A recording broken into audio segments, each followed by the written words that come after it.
I'm going to take a look at this news item from 2 years ago. So this is from June 2021, and we can see here from the title that the UK COVID cases could hit 200,000 a day, says the scientist behind the lockdown strategy. So the scientist is Professor Neil Ferguson, and then we can see the sort of subtitle says that 100,000 cases after England unlocks are almost inevitable and may double.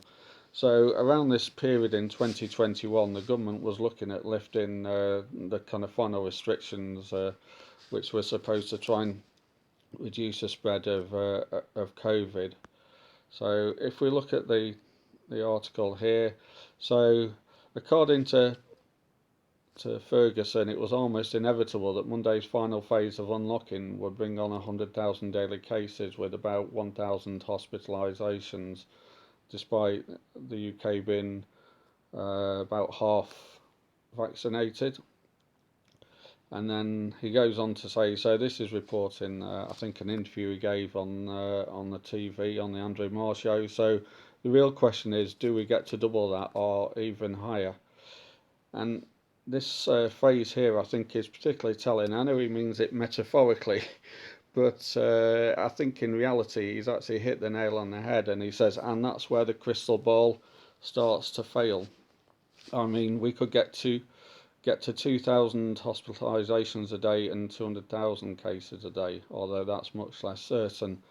Now, of course, we know that models are not reality, just as a map is not the territory. A map is not reality, and in fact, a map is a much better representation of territory than a model like this is of reality in terms of how viruses will spread. Now, we can go on to look at the actual cases that happened that year to see whether this crystal ball of his was actually any good. So if we look here, so this is the data for the United Kingdom by specimen date. So that's particularly useful because by specimen date means actually when it was done rather than when it was registered. So if we actually look down here, we can see that the restrictions were lifted sometime in July 21, and the cases were roughly flat, just trending slightly upwards, in fact, till late autumn. So there was no sudden spike due to lifting of restrictions at all. And it was only in once we got to the winter when you get the usual winter spikes for these kind of viruses. So we know, therefore, assuming that he was using his model rather than some back of an envelope calculation, then we know that his model is deeply flawed. I mean, I've read somewhere that the model actually has several hundred parameters, so that's a hell of a lot of scope for having incorrect assumptions in there. I mean, with that many, it's almost inevitable to use his phrase that some of their parameters will probably be not correct.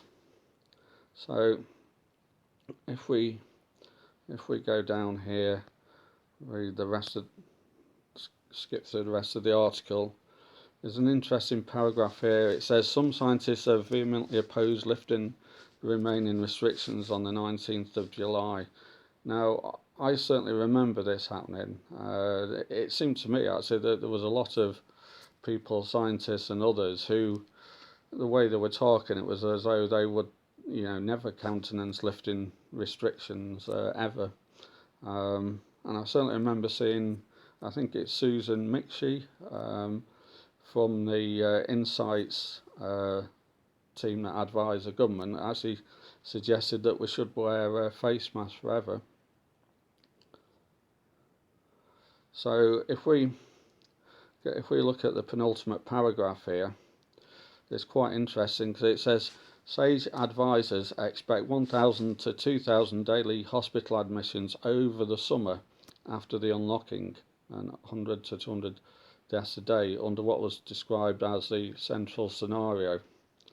If we go back to the data, we can see that there was no appreciable increase in cases, a very slight trend upwards once we got to that lifting of restrictions in July, but they stayed within 50,000 a day, basically until the winter time. So I think it's a particularly salutary lesson here that models are only as good as their assumptions, and if this estimate he gave is based on his models, then clearly the model is wrong. I mean, I presume it's from his model rather than a back of an envelope calculation, but you never know. I can only assume it's from the model.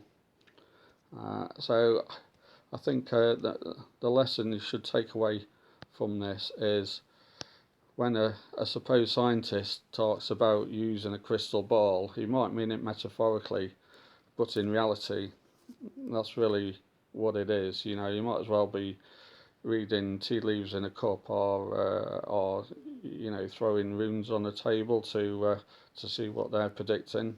It's almost a kind of form of divination.